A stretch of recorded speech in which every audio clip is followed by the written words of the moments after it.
Watch this.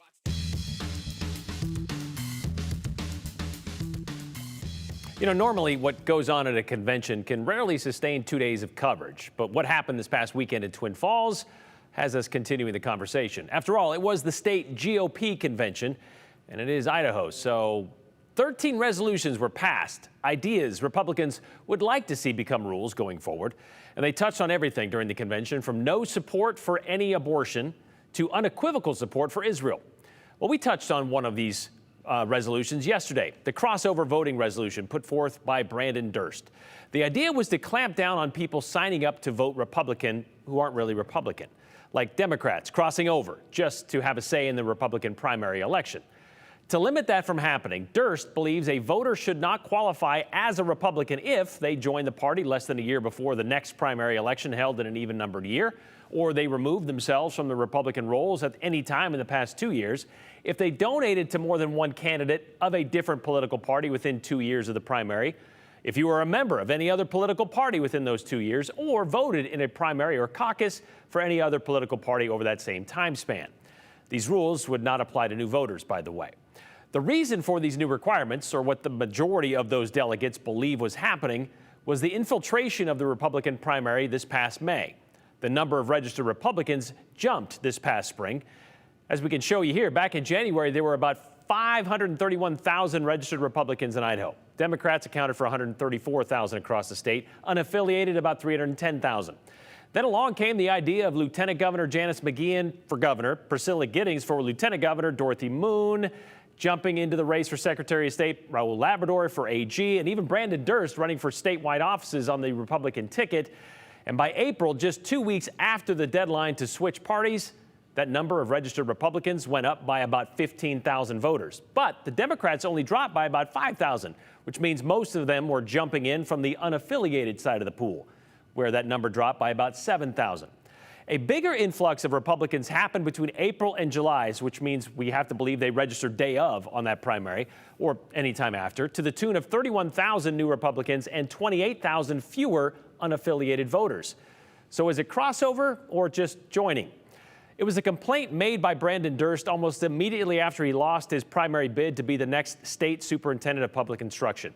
He lost because of the votes of the not real Republicans, which is why in just his second Republican convention, he spearheaded this plan to make it more difficult to participate in the Republican primary. His idea got a lot of support, he says, because he's not the only one who thinks it's a problem.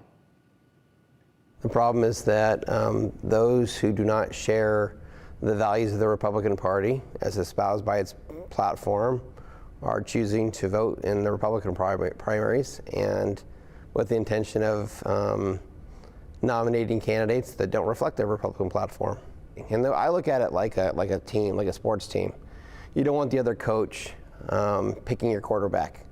You want your coach picking the quarterback. And the same is true in a political party. I mean, it's a club, it's a group. You know, they have defined rights to say who's in the group and who isn't. So are you basing on the fact that a lot of people joined the Republican Party prior to the May primary? And I don't think it's just those people that joined. I mean, there are those that have been around for times beyond just that. There are those that have affiliated as Republicans for many election cycles who do so not because they share the values of the Republican Party, but because they want to interject their own values into the Republican Party that are antithetical to the Republican Party, but then they go vote for Democrats in the general election. And I think that's really the test, because then it just demonstrates that they weren't really acting in good faith. They were doing something to try to mitigate what they consider probably their own losses in terms of an ideological disposition. But I don't think that serves the Republican Party well, and I think most other Republicans feel the same way, and that's why we made this change. But in a state like Idaho, where we have nearly 1 million registered voters, and as of July, 525,000 are registered Republicans. Mm-hmm.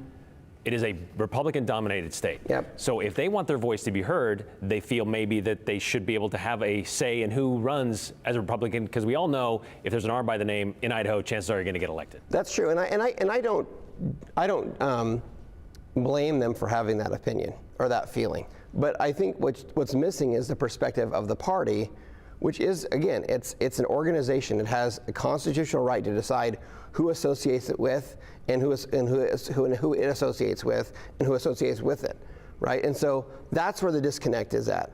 This isn't an election. This is a nomination process. This is how we pick who's going to be on our team, who's going to represent Team Red. It'd be no more fair to have them have a voice in that process as it is for the U of I to have a decision on who starts at quarterback for Boise State. Are you worried about alienating voters because you're setting up such a strict process when it comes to registering and voting in primaries? I really don't think that the requirements are actually all that strict. It's no secret that I was a Democrat. Right. I would have been eligible to vote in this last primary. I would have been eligible to vote in the prior primary. What we want is we want committed Republicans participating in our process.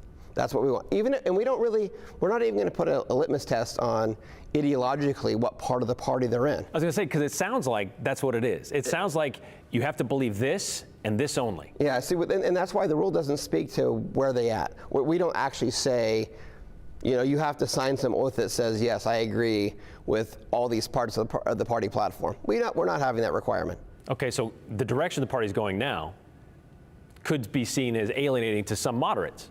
It could. And you will lose registered voters. That's possible. You're okay with that? Yep. Why is that? Because I think that at the end of the day, the question is, why do we do what we do in May?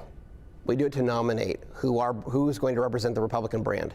How do we know what the Republican brand is? Well, the only metric we really have for that, or the only way we really measure that, is through our party platform and the adherence to that platform. How do you feel about the direction of the Republican Party after this weekend? I love it. I mean, I'm going to be really honest. I think it's great. I think it's exactly. You feel it's like extreme? No. Why not? Because I think it's all dependent upon where you sit as to how you see perspective of things, right? But ultimately, I think that the party is moving towards what I believe the Republican Party really should stand for. You've just elected a chairperson that doesn't believe the 2020 election was legitimate. Mm-hmm. You're okay with that?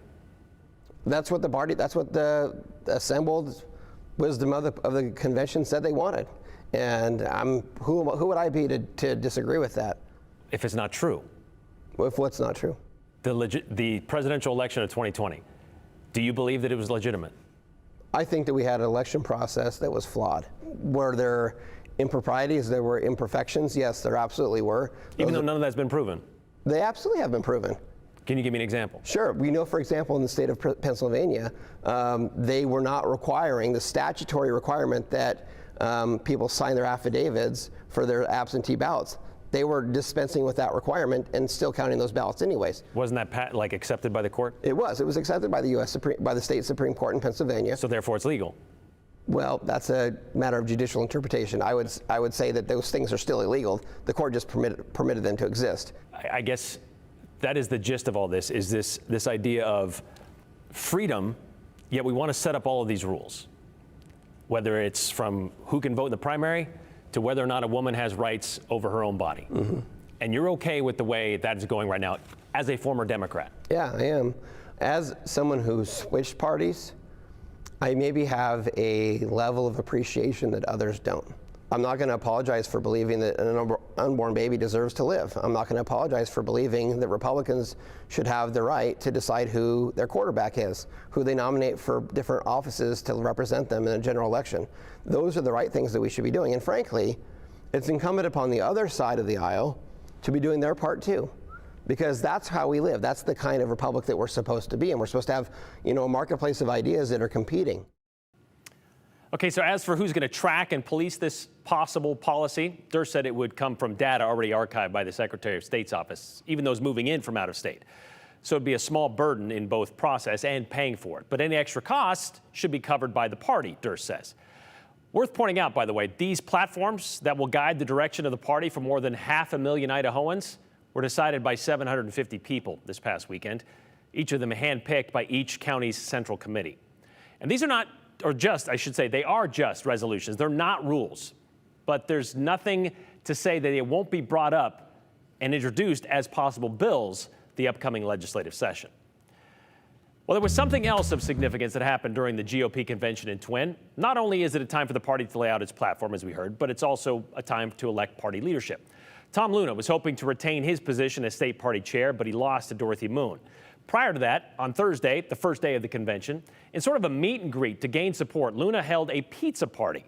He called it Pizza with Patriots. However, delegates weren't the only ones who showed up to the event because someone thought it would be clever to tell those staying at the local homeless shelter Luna was actually passing out pizza to feed the hungry. So how did this play out? Well, let's bring in Andrew Bartline now, who spent the day trying to figure that out, how this played out and how it all came together, how it happened. Yeah, that's right, Brian. So I spoke with the executive director of the Valley House Homeless Shelter in Twin Falls, and they told us that there was a misrepresentation about what was going on here. It was called Pizza with Patriots is what the event is, but here's a copy of the flyer that was given to the homeless shelter by someone else. It clearly states Pizza for the Hungry, and it invites homeless shelter guests to meet with then Idaho Chairman Tom Luna. In smaller text, the flyer says the event is for, quote, the needy in Magic Valley. I guess there's only one L in Valley. People at the shelter went to the event only to be used as a political prank. Valley House Homeless Shelter Executive Director John Spires, is currently out of state, but he gave us a few minutes over the phone to explain his frustration with this whole thing unfolding.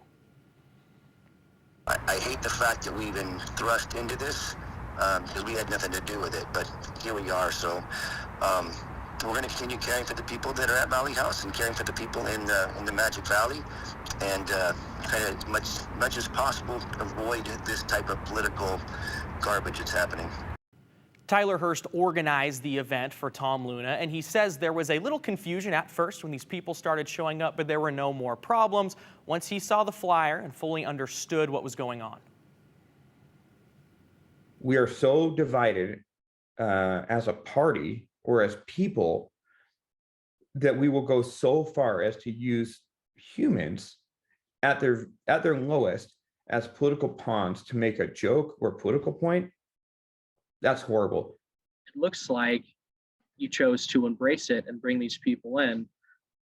What was the reason behind that? I think, I'm convinced most people would have done the same. They were dressed up, they were so cute, and this little family comes in, and they thought that this was a really special event. They wanted to meet the GOP chairman, which was on the flyer, and they thought this was a really neat opportunity for them.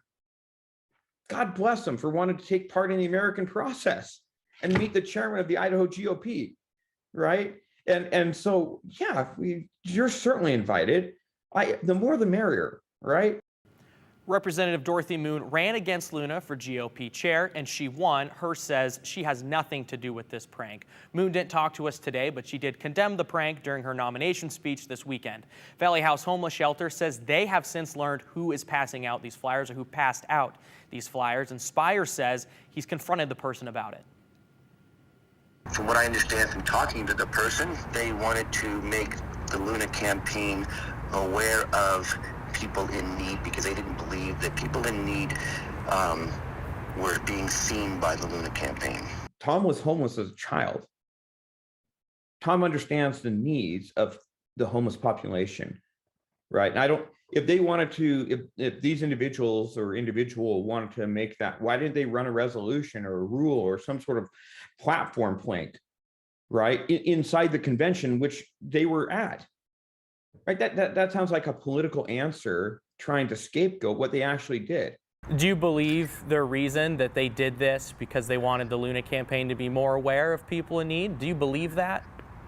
Even if that's true, which I didn't believe it was, said you really forgot about the other side. So you're trying to make a point to the Luna campaign, but at the same time, you're actually embarrassing and making the people who live here feel really bad about themselves by putting them in a situation they didn't ask for. Now, we've been told by multiple sources who this person is. Now, that shelter, Brian, they're not comfortable naming the person. Okay. Like I said, they know who it is. They've given them 24 hours to come apologize, not only to the shelter staff, but to the people who go to the shelter and use those resources.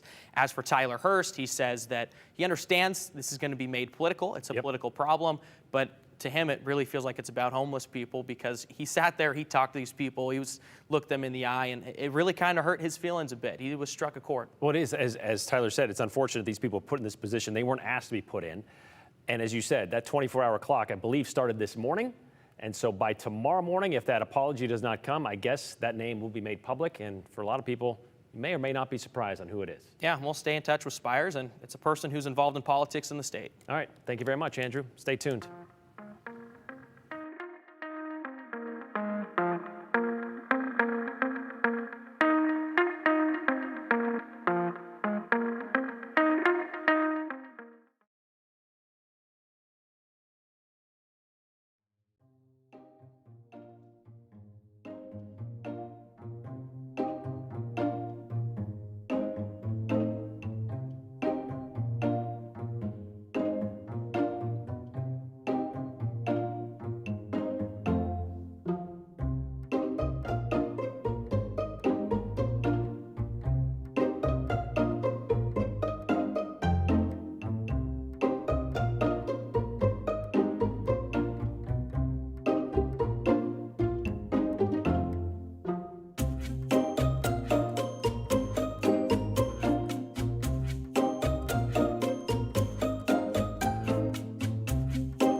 Have you checked out your 401k or your retirement accounts recently?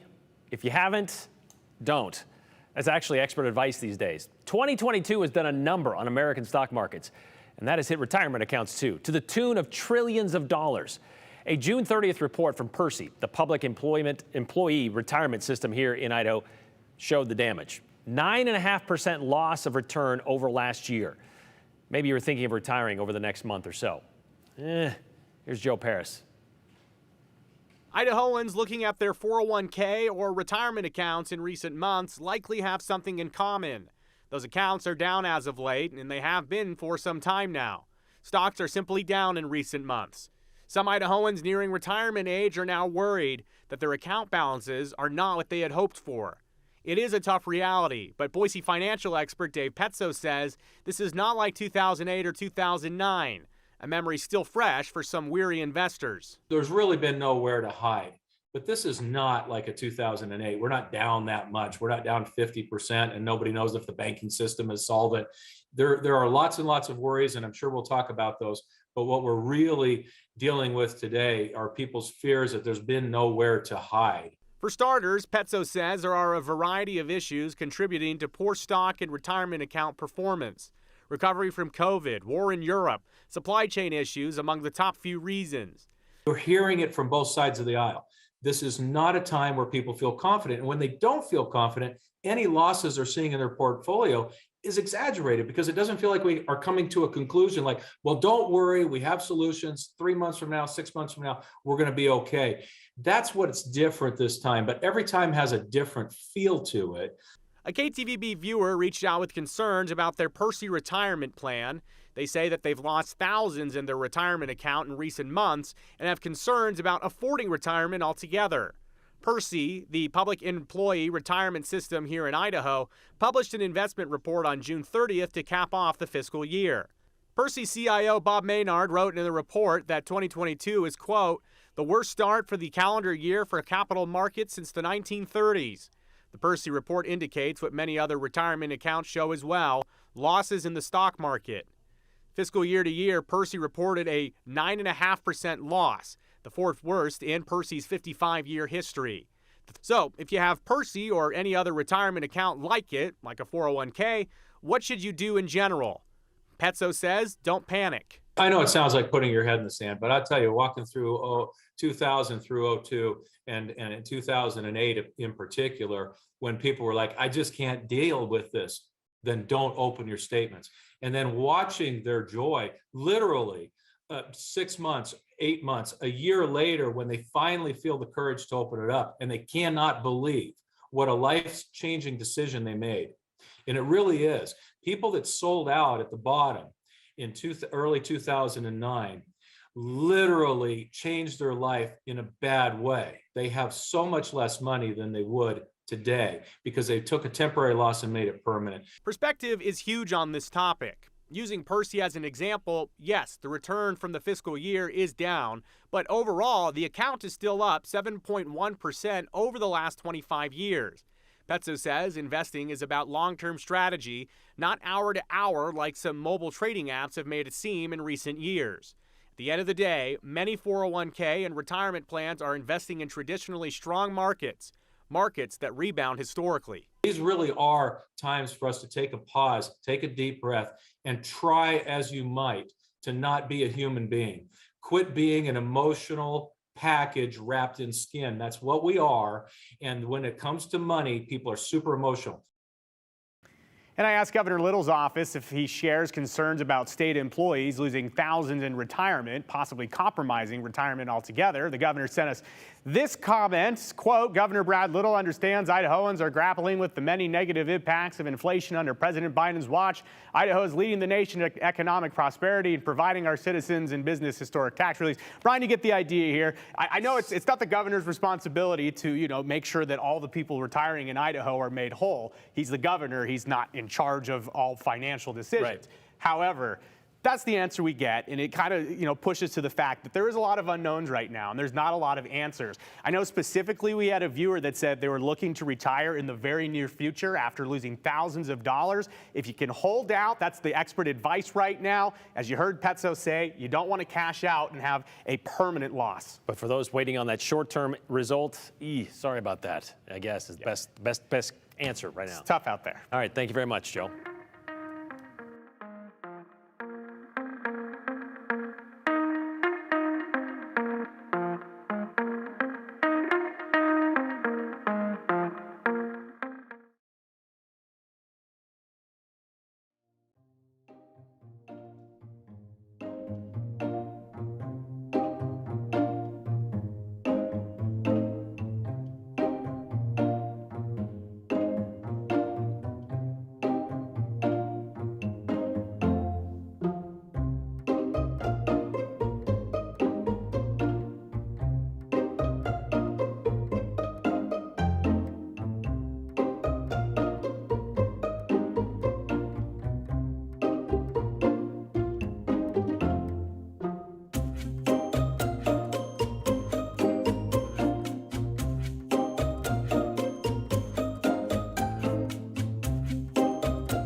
We got a late text from Rusty in Boise who says, speaking as a Republican, I'm ashamed to even say it, we have problems with both the extreme right as well as the extreme left. But in today's political world, the right is over the top with voting controls. Their only goal is to win at all costs. This is not what the Republican Party was based on. Brandon Durst and his political allies are dangerous to the free, open election and our democracy, says Rusty. Also, this other one from Eagle says, with a very broad brushstroke, Mr. Durst is sadly incorrect that there's only one shade of red. The extreme right are not the only Republicans. It is a well-known fact the party is fractured. Far-right extremism and more traditional, and his extreme right Team Red may be the most verbal at the moment. However, in the end, exclusion does not bring people together. Interesting that those most verbal at the moment also lost in the primaries. Thanks from a shade of red in Eagle. And thanks for sending those in. We'll see you back here tomorrow.